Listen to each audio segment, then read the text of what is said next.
मेरी शादी को 10 साल हो गए थे, लेकिन मेरे पास कोई बेबी नहीं था। मेरा फर्स्ट जो चांस था, फर्स्ट टाइम में वो नेगेटिव हो गया।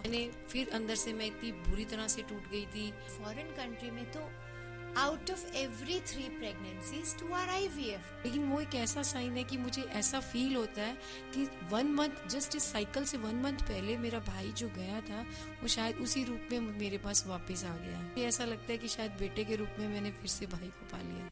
नमस्कार। Apex hospital and IVF centre ने एक जागरूकता कैंप या जागरूकता अभियान चालू किया हुआ है, IVF ब्रेक द टैबूज। हमारी सोसाइटी में IVF के बारे में बहुत सारे मिथ्स हैं, बहुत सारे टैबूज हैं।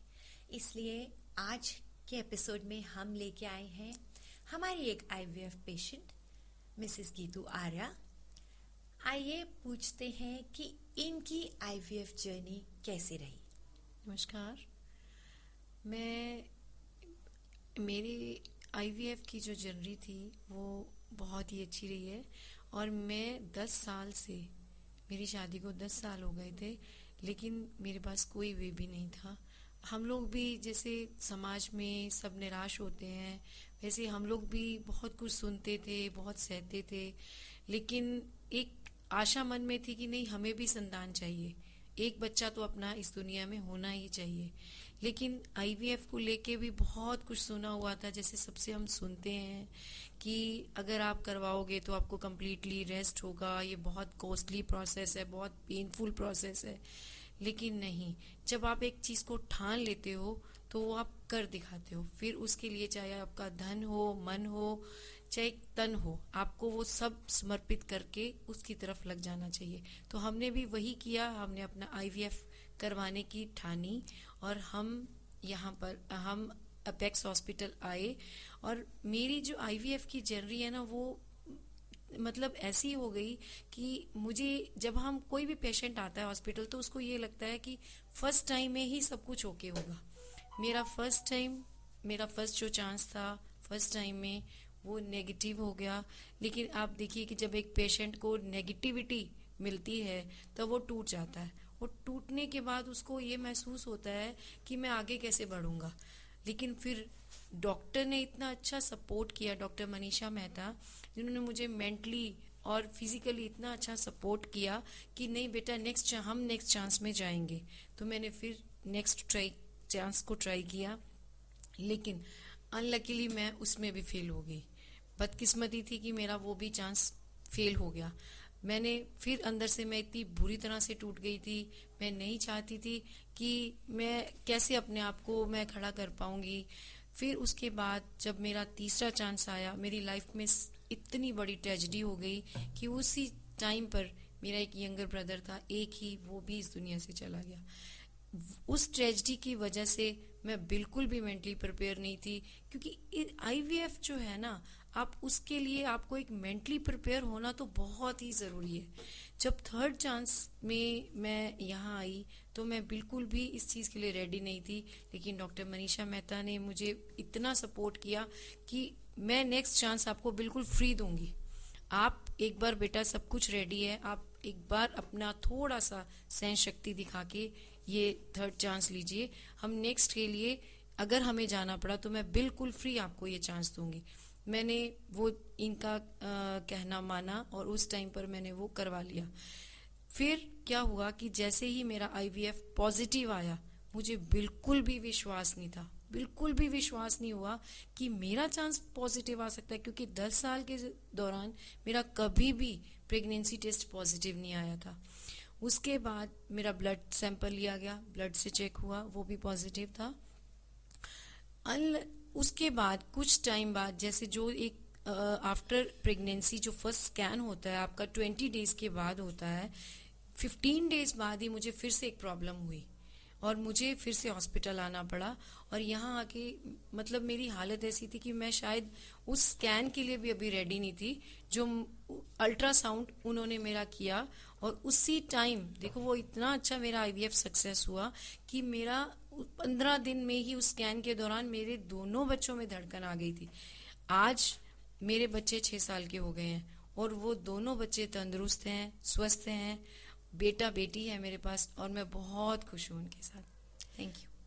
हाँ, गीतू, मैं आपसे एक सबसे पहले तो आपको कॉन्ग्रेचुलेट करना चाहती हूँ। आज की डेट में 90% जो मेरे पास पेशेंट्स आते हैं, एंड मैं ये नहीं कहना चाहती गांव के पेशेंट्स, बहुत हाई सोसाइटी के पेशेंट्स, इनफैक्ट एनआरआईज बहुत आते हैं मेरे पास।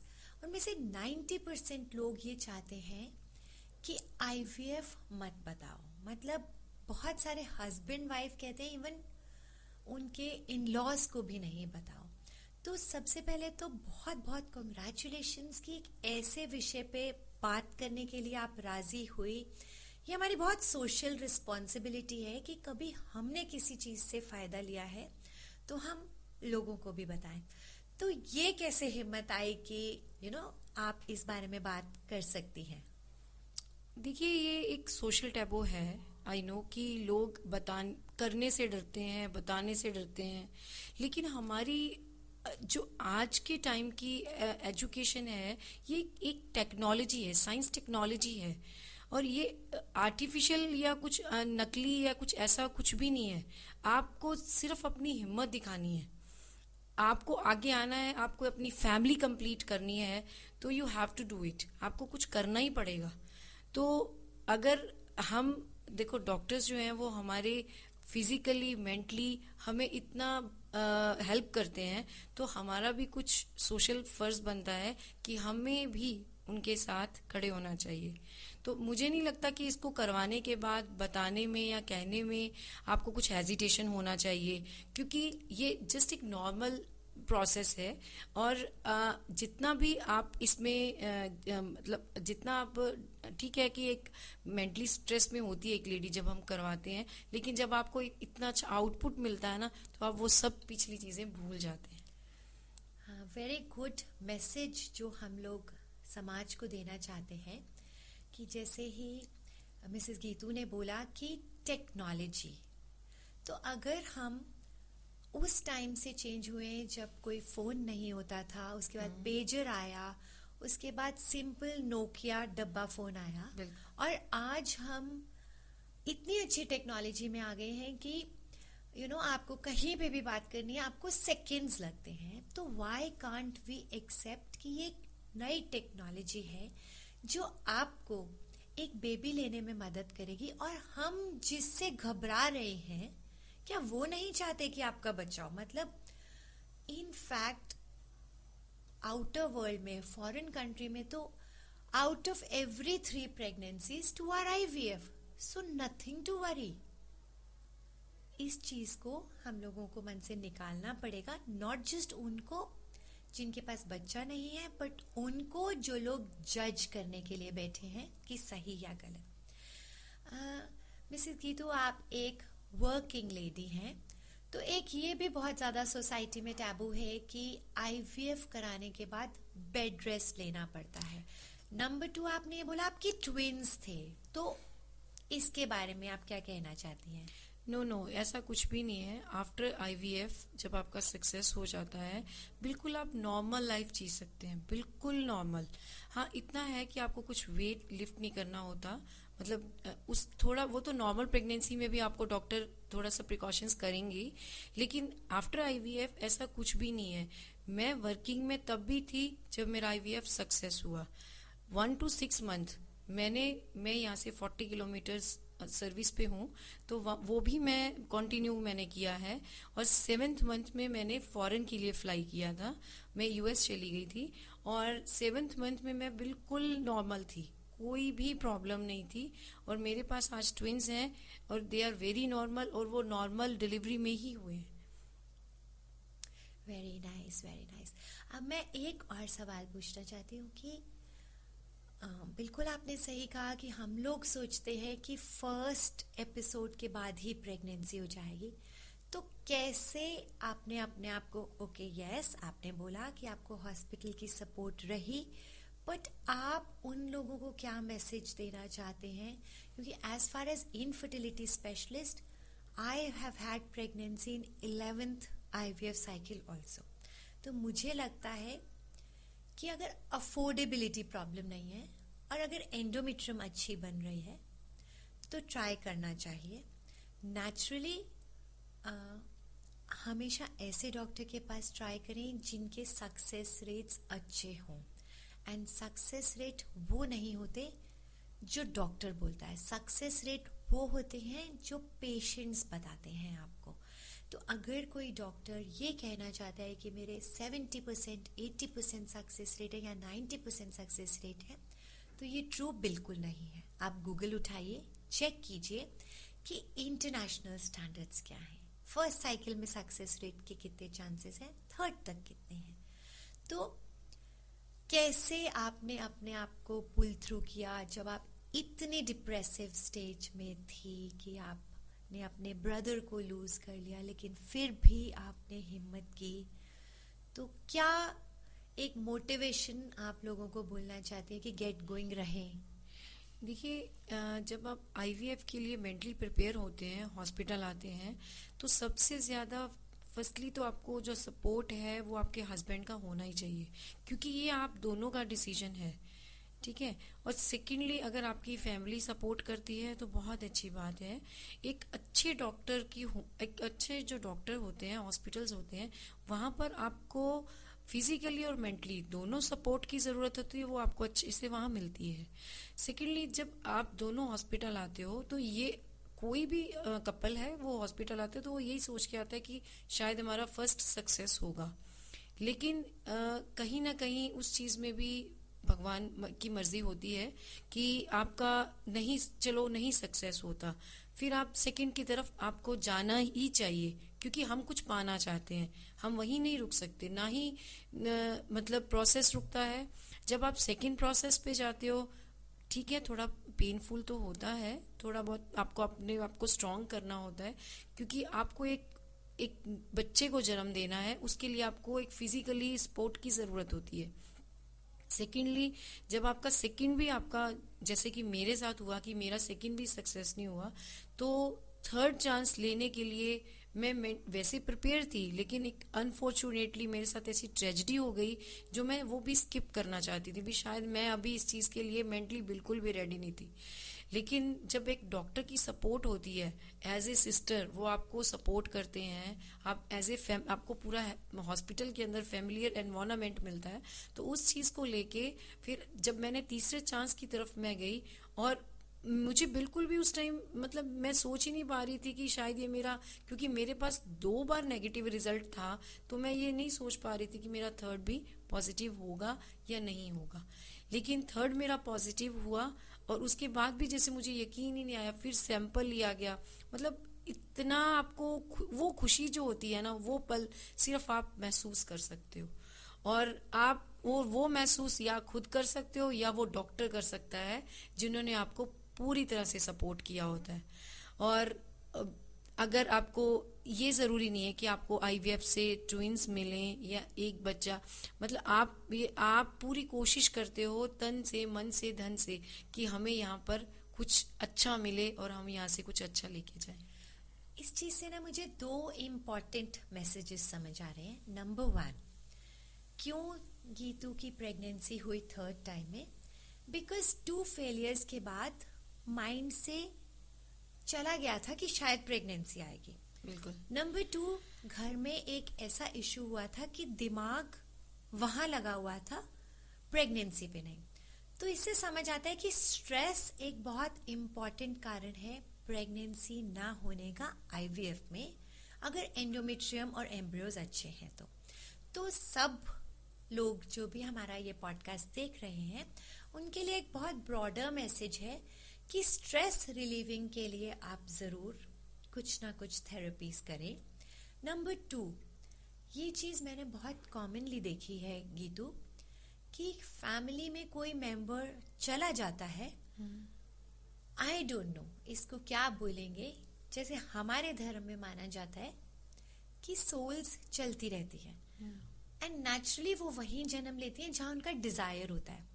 तो शायद जो हमारे स्टाफ और हमारे एपेक्स टीम ने आपको मोटिवेट किया, क्योंकि ये हमारा बहुत कॉमनली देखी हुई बात है कि मान लो किसी की सासू माँ की डेथ हो गई है, नेक्स्ट टाइम में मतलब आई रिमेम्बर वन पेशेंट जो 6 IVF फेलियर थी, she had done IVF from somewhere else, और हमारे यहाँ फर्स्ट साइकिल में शी गॉट प्रेग्नेंट।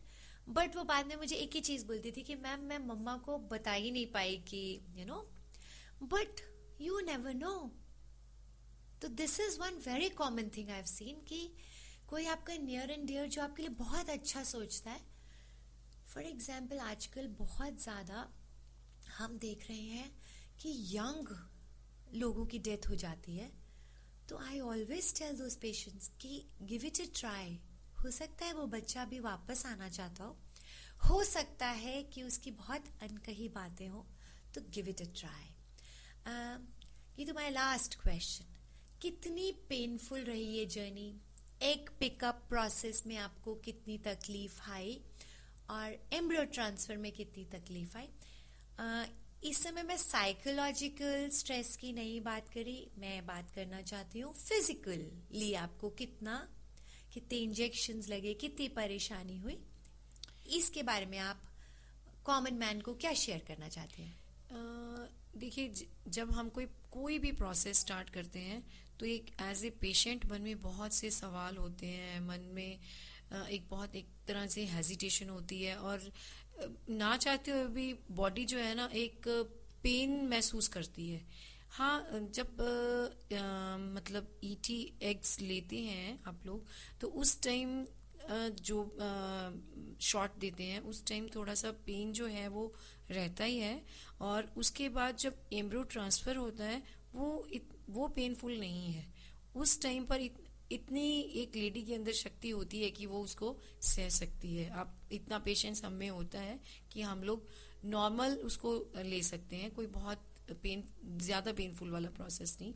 और जब आपका आईवीएफ सक्सेस हो जाता है उसके बाद तो बिल्कुल जैसे नॉर्मल प्रेगनेंसी होती है, बिल्कुल आपका through out the 9th period आपका बिल्कुल नॉर्मल ही रहता है जैसे नॉर्मल प्रेगनेंसी में होता है। Thank you. ये तो आपने बोला कि जो आपका साइकिल सक्सेसफुल हुआ उससे जस्ट 1 मंथ पहले एक फैमिली में ट्रेजेडी हुई थी। तो मैंने बहुत बार देखा है कि कोई ना कोई साइन भी ऐसा होता है जिससे पता चलता है कि वो जीव वापस आया है। तो क्या आपको ऐसा लगता है कि आपके बच्चों में से किसी में कोई ऐसी? हाँ, मेरे बेटे के लेफ्ट आर्म के ऊपर एक ऐसा साइन है, और जो मेरे ब्रदर के उसके हाथ पे था बहुत छोटा, और वही सेम साइन उसके लेफ्ट आर्म के ऊपर भी है। अब वो जैसे जैसे ग्रो कर रहा है बच्चा, वैसे वैसे वो साइन भी ग्रो कर रहा है, और वो कोई पेनफुल नहीं है, उससे कुछ पेन नहीं होता है, उसको कुछ ईचिंग नहीं है, कुछ भी नहीं है। लेकिन वो एक ऐसा साइन है कि मुझे ऐसा फील होता है कि 1 मंथ जस्ट इस साइकिल से 1 मंथ पहले मेरा भाई जो गया था वो शायद उसी रूप में मेरे पास वापस आ गया है। तो बहुत सी उसकी कुछ एक्टिविटीज भी हैं जो बिल्कुल मेरे ब्रदर से मैच करती हैं। तो मैंने जैसे उसका बचपन देखा था और इसका बचपन, दोनों ही बहुत मिलते जुलते हैं। तो मुझे ऐसा लगता है कि शायद बेटे के रूप में मैंने फिर से भाई को पा लिया है। मतलब यस, वो आपके लिए बेटा भी है और आपका भाई भी है। बहुत अच्छा लगा सुन के। इनफैक्ट एक बार तो ऐसे गूज बम्स आ गए ये बात सुन के, बट ये मैंने भी बहुत बार देखा है। आई रिमेम्बर एक पेशेंट के बच्चे की डेथ हुई थी, यहाँ पे उसको कमर के करीब आरा लगा था। तो जब उसका नेक्स्ट बच्चा हुआ, मतलब जो भी टेक्नोलॉजी से, तो उसमें भी वो साइन था। तो मुझे हमेशा ऐसे लगता है कि अगर लाइफ में कभी भी कोई ट्रेजेडी भी हुई है तो हिम्मत नहीं हारें, क्या पता वो वापस आने के लिए तैयार हो। Thank you so much Geetu, हमारे शो में आने के लिए। आपने आज बहुत इम्पोर्टेंट मैसेजेस दिए, और जो मुझे सबसे अच्छी बात लगी आपकी कि जो लेडी है ना उसमें ना बहुत सहन शक्ति होती है।